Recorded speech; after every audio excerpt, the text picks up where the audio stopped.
Hello everyone, जय हिंद। स्वागत है आपका आपके अपने यूट्यूब चैनल के प्लेटफॉर्म में। आज मैं आपके समक्ष बात कर रहा हूँ चंबल नदी प्रवाह तंत्र से संबंधित महत्वपूर्ण जानकारी और चंबल नदी प्रवाह तंत्र से संबंधित महत्वपूर्ण प्रश्नों के संदर्भ में। और साथियों, ये वीडियो आपके सामान्य ज्ञान के साथ साथ यदि आप किसी भी परीक्षा की तैयारी कर रहे हैं तो ये वीडियो आपके लिए अति महत्वपूर्ण और लाभदायक होने वाला है। इसलिए इस वीडियो को जरूर अंत तक देखें। और इसी पॉइंट के साथ अपने वीडियो को स्टार्ट करता हूँ। चंबल नदी प्रवाह तंत्र। और चंबल नदी प्रवाह तंत्र को जरा इस डायग्राम के माध्यम से समझते हैं। और एक चंबल नदी है जो कि मध्य प्रदेश राज्य के सिगार चोटी के जानापाव पहाड़ी से निकलते हुए मध्य प्रदेश राज्य, राजस्थान राज्य और उत्तर प्रदेश राज्य में बहते हुए उत्तर प्रदेश राज्य के इटावा में यमुना नदी में मिल जाती है। अर्थात कह सकते हैं कि चंबल नदी का मुहाना इटावा उत्तर प्रदेश में स्थित है। बात करूं मैं चंबल नदी की प्रमुख सहायक नदियों के संबंध में, तो चंबल नदी की प्रमुख सहायक नदी है छिपरा नदी, काली सिंध नदी, पार्वती नदी, सीप नदी और बनास नदी आदि चंबल नदी की प्रमुख सहायक नदियां हैं। बात करूं मैं चंबल नदी पर स्थित प्रमुख बांध परियोजना के संबंध में, तो चंबल नदी पर कोटा बैराज कोटा राजस्थान में स्थित है। इसके अलावा जवाहर सागर बांध कोटा राजस्थान में स्थित है। इसके अलावा राणा प्रताप सागर बांध चित्तौड़गढ़ राजस्थान में स्थित है। और इसके अलावा मध्य प्रदेश राज्य में चंबल नदी पर गांधी सागर बांध स्थित है। और चंबल नदी के प्रवाह तंत्र को एक बार पुनः रिपीट करता हूँ। और ये चंबल नदी है जो कि मध्य प्रदेश राज्य के सिगार चोटी के जानापाव पहाड़ी से निकलती है। और यहाँ से चंबल नदी मध्य प्रदेश राज्य, राजस्थान राज्य और उत्तर प्रदेश राज्य में बहते हुए उत्तर प्रदेश राज्य के इटावा में यमुना नदी में मिल जाती है। अर्थात कह सकते हैं कि चंबल नदी यमुना नदी की प्रमुख सहायक नदी है। बात करूं मैं चंबल नदी की प्रमुख सहायक नदियों के संबंध में, तो चंबल नदी की प्रमुख सहायक नदी है छिपरा नदी, काली सिंध नदी, पार्वती नदी, सीप नदी और बनास नदी आदि चंबल नदी की प्रमुख सहायक नदियां हैं। बात करूं मैं चंबल नदी पर स्थित प्रमुख बांध परियोजना के संबंध में, तो चंबल नदी पर कोटा बैराज कोटा राजस्थान में स्थित है। जवाहर सागर बांध कोटा राजस्थान राज्य में ही स्थित है। इसके अलावा राणा प्रताप सागर बांध चित्तौड़गढ़ राजस्थान राज्य में ही स्थित है। और इसके अलावा चंबल नदी पर मध्य प्रदेश राज्य में गांधी सागर बांध स्थित है। और साथियों, यदि आपको मेरा वीडियो का कंटेंट पसंद आए तो वीडियो को लाइक, शेयर और चैनल को सब्सक्राइब जरूर करें। अब मैं आपके समक्ष बात कर रहा हूँ चंबल नदी प्रवाह तंत्र से संबंधित महत्वपूर्ण प्रश्नों के संदर्भ में। और फर्स्ट महत्वपूर्ण प्रश्न की चंबल नदी का उद्गम कहाँ से होता है, अर्थात चंबल नदी कहाँ से निकलती है। तो इसका आंसर है ऑप्शन डी, जानापाव पहाड़ी से। और चंबल नदी मध्य प्रदेश राज्य में महू शहर के सिंगार चोटी के पास जानापा पहाड़ी के वांगचू पॉइंट से निकलती है। और एक बार पुनः रिपीट कर दो कि चंबल नदी मध्य प्रदेश राज्य में महू शहर के सिंगार चोटी के पास जानापा पहाड़ी के वांगचू पॉइंट से निकलती है। और चंबल नदी को अन्य कई नामों से जाना जाता है, जैसे कि चरमावती नदी, धर्मावती नदी, कामधेनु नदी, रतिदेव नदी और कीर्ति नदी आदि। और एक बार पुनः रिपीट करता हूँ कि चंबल नदी को चरमावती नदी, धर्मावती नदी, कामधेनु नदी, रतिदेव नदी और कीर्ति नदी के नाम से जाना जाता है। और नेक्स्ट क्वेश्चन है कि चंबल नदी की कुल लंबाई कितनी है। तो इसका आंसर है ऑप्शन ए, लगभग 995 किलोमीटर। और चंबल नदी की कुल लंबाई लगभग 995 किलोमीटर है।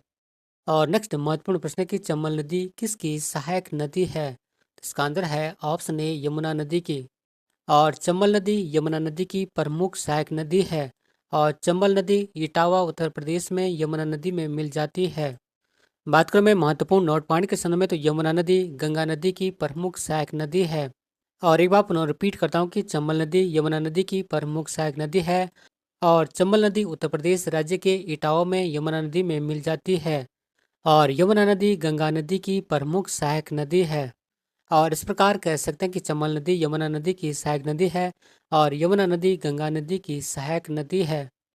और नेक्स्ट क्वेश्चन है कि चंबल नदी का मुहाना कहाँ है। तो इसका आंसर है ऑप्शन ए, उत्तर प्रदेश राज्य के इटावा में। और चंबल नदी उत्तर प्रदेश राज्य के इटावा में यमुना नदी में मिल जाती है। और यमुना नदी गंगा नदी की प्रमुख सहायक नदी है। और एक बार पुनः रिपीट कर दो कि चंबल नदी उत्तर प्रदेश राज्य के इटावा में यमुना नदी में मिल जाती है। और यह यमुना नदी गंगा नदी की सहायक नदी है। और नेक्स्ट महत्वपूर्ण प्रश्न है, और प्रश्न कई बार एग्जामों में पूछा जा चुका है। और प्रश्न की चंबल नदी किन राज्यों से होकर गुजरती है। तो इसका आंसर है ऑप्शन डी, मध्य प्रदेश राज्य, राजस्थान राज्य और उत्तर प्रदेश राज्य। और चंबल नदी मध्य प्रदेश राज्य, राजस्थान राज्य और उत्तर प्रदेश राज्यों से होकर बहती है। और चंबल नदी मध्य प्रदेश राज्य की दूसरी सबसे बड़ी नदी है। और चंबल नदी चित्तौड़गढ़ में राजस्थान और मध्य प्रदेश राज्य की सीमा बनाती है। और एक बार पुनः रिपीट करता हूँ कि चंबल नदी मध्य प्रदेश राज्य, राजस्थान राज्य और उत्तर प्रदेश राज्यों से होकर बहती है। और यह चंबल नदी मध्य प्रदेश राज्य की दूसरी सबसे बड़ी नदी है।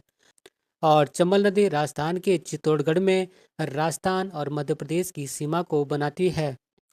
और नेक्स्ट महत्वपूर्ण प्रश्न है कि निम्न में से कौन सी परियोजना चंबल नदी पर स्थित है। तो इसका आंसर है ऑप्शन डी, उपयुक्त सभी। अर्थात गांधी सागर बांध परियोजना, राणा प्रताप सागर बांध परियोजना और जवाहर सागर बांध परियोजना चंबल नदी पर स्थित है। और चंबल परियोजना के अंतर्गत गांधी सागर बांध परियोजना मध्य प्रदेश राज्य में स्थित है, जबकि राणा प्रताप सागर बांध और जवाहर सागर बांध परियोजना राजस्थान राज्य में निर्मित किए गए हैं। और चंबल नदी पर निर्मित चंबल परियोजना राजस्थान और मध्य प्रदेश राज्य की संयुक्त परियोजना है। और ये पॉइंट कई बार एग्जामों में पूछे जाते हैं। और एक बार पुनः रिपीट करता हूँ कि चंबल परियोजना के अंतर्गत गांधी सागर बांध परियोजना मध्य प्रदेश राज्य में निर्मित है, जबकि राणा प्रताप सागर बांध और जवाहर सागर बांध परियोजना राजस्थान राज्य में निर्मित किए गए हैं। और चंबल नदी पर निर्मित चंबल परियोजना राजस्थान और मध्य प्रदेश राज्यों की संयुक्त परियोजना है। और नेक्स्ट महत्वपूर्ण प्रश्न है, और प्रश्न कई बार एग्जामों में पूछा जाता है। और प्रश्न की चूलिया जलप्रपात किस नदी पर स्थित है। तो इसका आंसर है ऑप्शन ए, चंबल नदी पर। और चूलिया जलप्रपात या चूलिया वाटरफॉल चंबल नदी पर स्थित है। और नेक्स्ट क्वेश्चन है कि काली सिंध नदी, पार्वती नदी, बनास नदी एवं छिपरा नदी किसकी प्रमुख सहायक नदियां हैं। तो इसका आंसर है ऑप्शन ए, चंबल नदी की।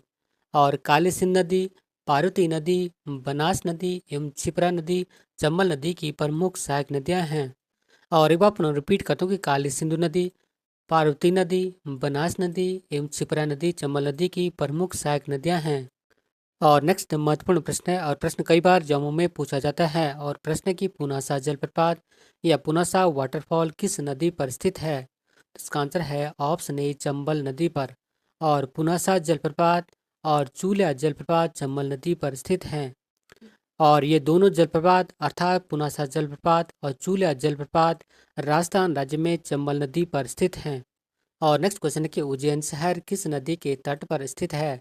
इसका आंसर है ऑप्शन ए, छिपरा नदी के तट पर। अर्थात मध्य प्रदेश राज्य का उज्जैन शहर छिपरा नदी के तट पर स्थित है। बात करूं मैं छिपरा नदी संबंधित महत्वपूर्ण जानकारी के संबंध में, तो मध्य प्रदेश राज्य का उज्जैन शहर छिपरा नदी के किनारे स्थित है। और महाकालेश्वर ज्योतिर्लिंग छिपरा नदी के तट पर ही स्थित है। और मध्य प्रदेश राज्य के उज्जैन शहर में कुंभ मेला भी छिपरा नदी के किनारे ही लगता है। और एक बार पुनः रिपीट कर दूं कि मध्य प्रदेश का उज्जैन शहर छिपरा नदी के किनारे स्थित है। और महाकालेश्वर ज्योतिर्लिंग छिपरा नदी के तट पर मध्य प्रदेश राज्य में स्थित है। और मध्य प्रदेश राज्य के उज्जैन शहर में कुंभ मेला छिपरा नदी के किनारे ही लगता है।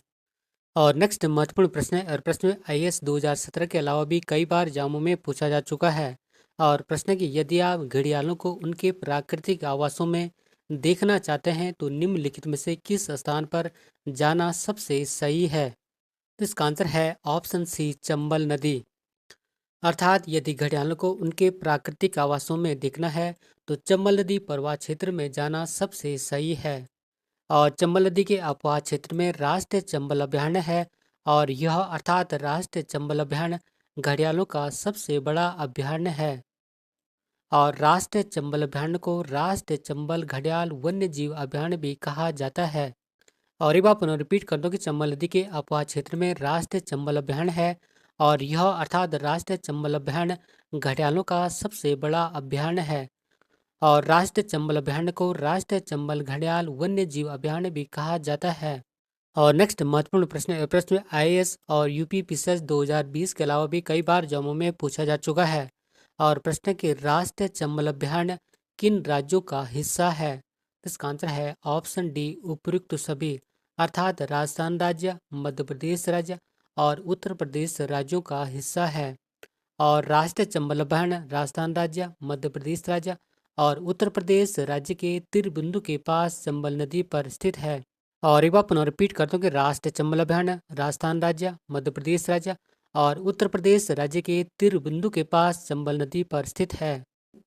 और नेक्स्ट महत्वपूर्ण क्वेश्चन है, और क्वेश्चन एमपी पीसीएस 2019 के अलावा कई बार एग्जामों में पूछा जा चुका है। और प्रश्न कि किस नदी की घाटी गहरी खड़भूमि के लिए विख्यात है? तो इसका आंसर है ऑप्शन सी चंबल नदी। और चंबल नदी की घाटी गहरी खड़भूमि या रिबेंस के लिए विख्यात है। और चंबल नदी अपनी उत्खात भूमि वाली भू आकृति के लिए प्रसिद्ध है, जिसे कि चंबल खड़भूमि या रिबेंस भी कहा जाता है। और एक बार पुनः रिपीट कर दूं कि चंबल नदी की घाटी गहरी खड़भूमि या रिबेंस के लिए विख्यात है।